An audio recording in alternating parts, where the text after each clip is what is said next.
Check out this window sill I made.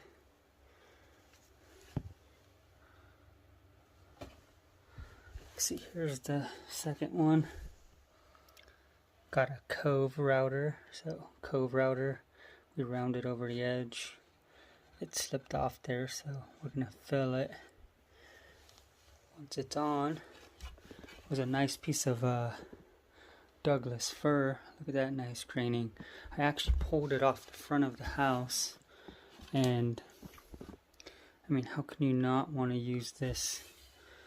It wasn't enough for the front of the house. It was a piece off a piece, but I cut it down to make two.